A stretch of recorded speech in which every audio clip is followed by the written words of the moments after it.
Seja bem-vindo à nossa lição número 12. O tema de hoje é a ressurreição. Na lição passada nós conversamos sobre onde estão os mortos e durante a conversa apareceu essa ideia aí de que haveria ressurreições. A partir disso a gente vai trabalhar esse tema com muito carinho hoje, à luz de textos bíblicos. Hoje eu vou usar a Bíblia de Thompson e a gente vai analisar pelo menos 10 passagens e ver o que a Bíblia diz, pelo menos um pouco do que a Bíblia fala sobre esse tema tão importante. O primeiro texto é Atos, capítulo 24, verso 15. Lá no Novo Testamento, logo depois dos Evangelhos, Atos 24, 15. O texto diz o seguinte: tendo esperança em Deus, como estes mesmos também esperam, de que há de haver ressurreição tanto dos justos como dos injustos.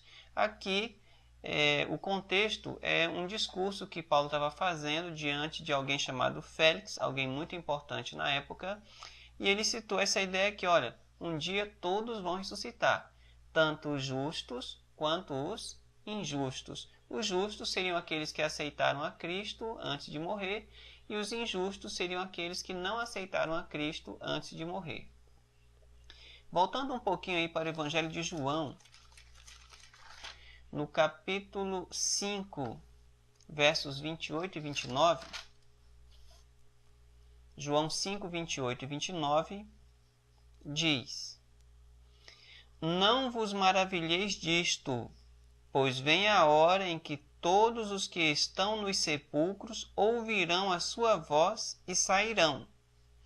Os que fizeram o bem sairão para a ressurreição da vida, e os que praticaram o mal para a ressurreição da condenação.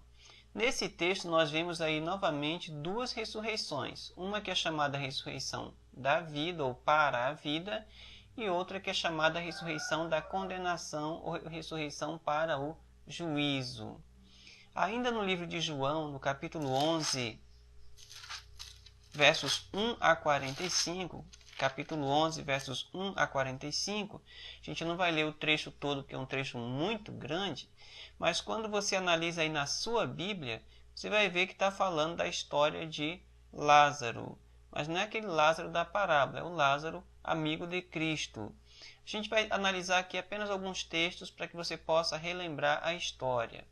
Vamos dar uma lida aí rapidamente nos versos 1, 2 e 11 para começar. O 1 diz assim: estava enfermo certo Lázaro de Betânia, aldeia de Maria e de sua irmã Marta.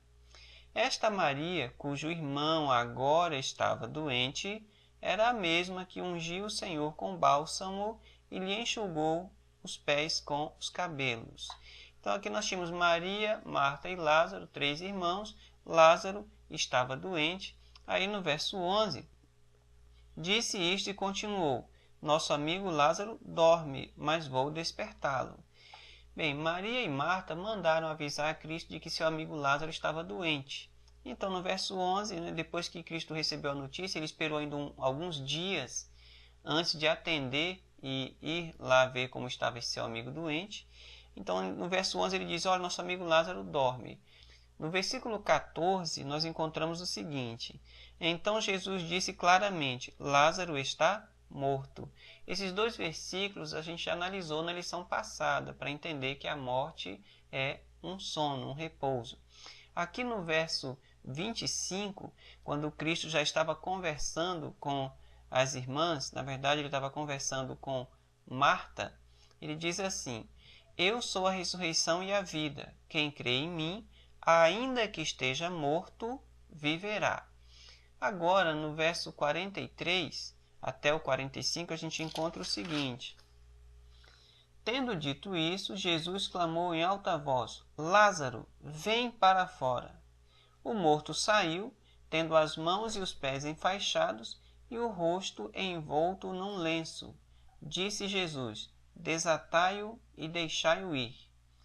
Portanto, muitos dos judeus que tinham ido visitar a Maria e tinham visto o que Jesus fizera, creram nele. O que a gente pode tirar desse trecho de João capítulo 11 de 1 a 45, no qual a gente leu apenas alguns versículos para contextualizar. Aqui nós temos a história da morte e da ressurreição de Lázaro. Aqui nós temos um exemplo de que Cristo é capaz de ressuscitar os mortos.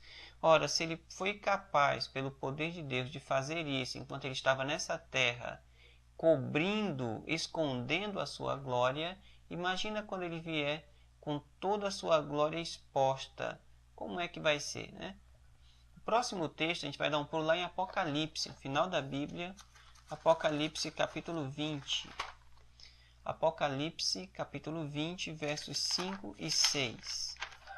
Mas os outros mortos não reviveram até que os 1000 anos se completassem. Esta é a primeira ressurreição. Bem-aventurado e santo aquele que tem parte na primeira ressurreição. Sobre estes não tem poder a segunda morte, mas serão sacerdotes de Deus e de Cristo e reinarão com ele durante os 1000 anos. O versículo 5 ele termina dizendo assim: esta é a primeira ressurreição. Essa frase é uma referência a citações de versículos anteriores. Então eu vou me deter aqui no começo. Os outros mortos não reviveram até que os 1000 anos se completassem. Isso deixa subentendido, e você pode ler nos versos anteriores do capítulo 20, que quando Cristo vem, há uma ressurreição, que é a ressurreição dos justos. Mas os outros mortos, aqueles que já estavam mortos, não ressuscitaram até que os 1000 anos se completassem. Durante esses 1000 anos, como a gente já estudou lá na lição do milênio, os salvos, tanto os que já estavam vivos quanto os ressuscitados, serão levados para o céu e permanecerão lá durante 1000 anos. Os perdidos, os que estavam vivos serão mortos, os que estavam mortos permanecerão mortos até que os 1000 anos se completem. Aqui de novo volta a ideia das duas ressurreições. Uma ressurreição para os salvos e uma outra ressurreição que ele cita aqui só vai acontecer depois de 1000 anos, que será para os perdidos. Outro versículo, para entender um pouquinho melhor essa questão da ressurreição, está em 1 Tessalonicenses. 1 Tessalonicenses capítulo 4. 4, 16 e 17. 1 Tessalonicenses 4, 16 e 17, nós encontramos assim: pois o mesmo Senhor descerá do céu com um grande brado, quer dizer, com muito barulho, com um grito muito forte, a voz do arcanjo, ao som da trombeta de Deus. E trombeta não é algo muito silencioso. E os que morreram em Cristo ressurgirão primeiro. Então, quando Cristo vem com todo esse barulho, os mortos em Cristo ressuscitarão primeiro. E ele diz mais: depois nós, os que ficarmos vivos, seremos arrebatados juntamente com eles nas nuvens para o encontro do Senhor nos ares, e assim estaremos para sempre com o Senhor. Desses dois versículos, e você pode ler os versículos anteriores para contextualizar um pouco melhor, a gente pode tirar algumas coisas bem interessantes. A primeira delas é o seguinte: a vinda de Cristo, ela será visível e audível. Todo mundo vai ver e todo mundo vai ouvir. Se não fosse para ouvir, não seria necessária essa voz do arcanjo, essa trombeta, esse forte brado que é citado aqui. Então a vinda dele é visível e é também audível. Isso é importante lembrar. Outra coisa interessante aqui nesse texto é a seguinte: os justos que estavam mortos são ressuscitados nesse momento. Então, quando Cristo vem, é que ele ressuscita os justos que estavam mortos. E mais, no versículo 17 você pode ver que Paulo, quando escreveu essa carta aos Tessalonicenses, ainda acalentava a ideia de que ele estaria vivo quando Cristo retornasse. Porque ele diz: olha, depois nós, os que ficarmos vivos, ou os que estão vivos aqui naquele momento. Paulo ainda acreditava que ele estaria vivo quando Cristo voltasse. Você vai perceber em algumas outras cartas dele e que depois, com o tempo, a mente dele mudou, né? Ele percebeu que ele não estaria vivo quando Cristo voltasse. Mas nessa época aqui ele ainda acreditava nisso. Por isso ele disse: olha, nós, os que ficarmos vivos, seremos arrebatados juntamente com eles nas nuvens para o encontro do Senhor nos ares. E aqui vem outra ideia muito interessante. Quando os salvos forem ressuscitados e se juntarem aos salvos que já estavam vivos, eles serão arrebatados. Arrebatar é levar para um lugar alto, para encontrar o Senhor nos ares. A ideia implícita aqui é que Cristo, quando vier em sua glória, não vai tocar essa terra. Não esqueça disso. Os salvos serão levados aos ares para encontrar o Senhor nas nuvens. Ele não vai tocar esse chão. Não esqueça disso. Prosseguindo aqui, o verso diz: e assim estaremos para sempre com o Senhor. O próximo texto, 1 Coríntios, volta um pouquinho aí. Encontra 1 Coríntios, capítulo 15. 1 Coríntios, capítulo 15, versos 13 e 14. Traz aí uma reafirmação de que a ressurreição vai acontecer. Diz assim: e se não há ressurreição de mortos, também Cristo não ressurgiu. E se Cristo não ressurgiu, logo é vã a nossa pregação, e também é vã a vossa fé. Paulo, em seu argumento, diz que a ressurreição é uma verdade, ela vai acontecer. Porque se não acontecesse, se não existisse ressurreição, o primeiro que já não teria ressuscitado era Cristo. Então, a ressurreição existe, Cristo ressuscitou, as pessoas que ele trouxe à vida realmente ressuscitaram, e ele vai trazer os justos à vida quando ele retornar daqui a algumas semanas, com toda certeza. O próximo texto, ainda em 1 Coríntios, no mesmo capítulo 15, nos versos 51 e 52, que diz: eis que vos digo um mistério. Na verdade, nem todos dormiremos, quer dizer, nem todos nós vamos morrer, mas todos seremos transformados, num momento, num abrir e fechar de olhos, ao soar a última trombeta. Pois a trombeta soará, e os mortos ressurgirão incorruptíveis, e nós seremos transformados. Então aqui tem uma explicação um pouquinho melhor do texto que a gente leu agora há pouco, lá em 1 Tessalonicenses. Quando Cristo vem com todo aquele barulho e de modo visível, os que morreram em Cristo ressurgirão primeiro. Mas como é que isso vai acontecer? Eles já ressurgem com um corpo completamente transformado. Não que a aparência deles mudou, mas as cicatrizes e as marcas de doença desaparecerão. A própria matéria deles com certeza será diferente. A gente vai ver isso daqui biblicamente daqui a pouco. Mas o interessante aqui é que os vivos também serão transformados. As deficiências físicas, as limitações, as cicatrizes, elas desaparecerão. Não é que a sua aparência física, o seu rosto vai mudar, mas com certeza todas as marcas de pecado que o sofrimento acabou ocasionando em seu corpo vão desaparecer completamente. Ele diz: os mortos já ressuscitarão completamente transformados, e nós seremos então transformados, nós, aqueles que estivermos vivos. Ainda em 1 Coríntios, também no capítulo 15, agora nos versos 42 até o 44, a gente vai encontrar outra ideia bem interessante. Assim também é a ressurreição dos mortos. Semeia-se, essa ideia do semear, quer dizer, enterrar a semente. Lembra aí o momento em que o corpo é sepultado, né? Quando a pessoa morre. Semeia-se corpo em corrupção, é ressuscitado em incorrupção. Semeia-se em ignomínia, em vergonha, é ressuscitado em glória.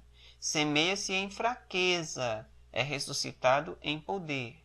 Semeia-se corpo animal, é ressuscitado corpo espiritual. Se há corpo animal, há também corpo espiritual. Eu não sei o que ele quer dizer com esse corpo espiritual aqui, mas como ele faz um contraste com o corpo animal, talvez ele esteja falando que a matéria da qual nós seremos feitos é uma matéria diferente. Esse corpo espiritual certamente não é um fantasma, não faria sentido, biblicamente falando, de ele ressuscitar fantasmas. Não há necessidade alguma de você não ter um corpo físico. Então, com certeza, esse corpo espiritual aqui, na raiz da palavra, não deve ter essa conotação de fantasma. Mas o que eu quero me deter é o seguinte: de acordo com o texto, nós seremos de outro como é que eu posso dizer? Como se nós fôssemos de outro material. Não é essa carne e sangue comum aqui, mas é só o que eu posso dizer biblicamente falando. Agora, em Lucas capítulo 14, versos 13 e 14, tem mais uma ideia bem legal que a gente precisa lembrar. Lucas 14, 13 e 14 diz: Mas, quando deres um banquete, convida os pobres, os aleijados, os mancos e os cegos, e serás bem-aventurado. Embora eles não tenham com o que te recompensar, recompensado serás na ressurreição dos justos. Essa última frase aqui é bem interessante. A recompensa para os justos só acontece na ressurreição.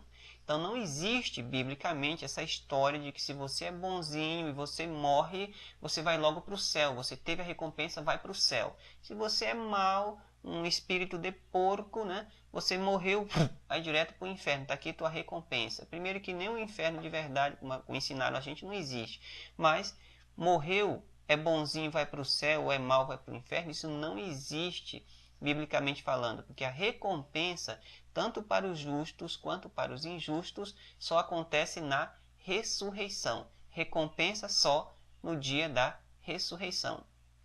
Por fim, em Apocalipse capítulo 21, Apocalipse 21, verso 4, nós vamos falar um pouquinho mais sobre o que acontece após essa ressurreição. 21, verso 4, diz: Deus enxugará de seus olhos toda lágrima.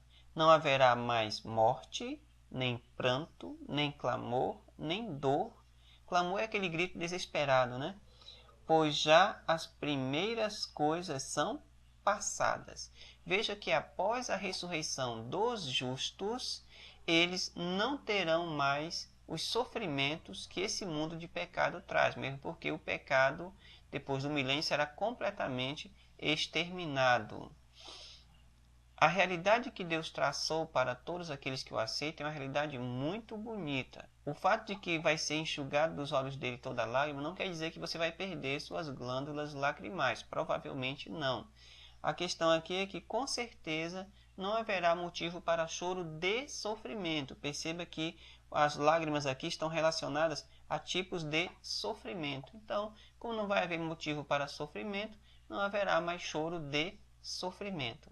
É uma realidade muito bonita, uma realidade que vai acontecer, porque fiel é o Deus que prometeu, e cabe a você decidir se quer participar dessa realidade ou não. No nosso próximo episódio, a lição 13, nós vamos falar sobre espíritos enganadores. Lembra da nossa lição Onde Estão os Mortos? Que a gente falou sobre alma penada, etc. Né? Teve gente que já viu essas coisas. Na próxima lição a gente vai ver quem são essas almas penadas, quem são esses fantasmas que aparecem em fotos, em programas, em coisas assim, quem são esses espíritos que vêm dar conselhos por meio de médiuns. Então eu já conto com a sua presença. Se você quiser entender esse processo, como é que ele acontece biblicamente falando, a gente se vê na próxima lição.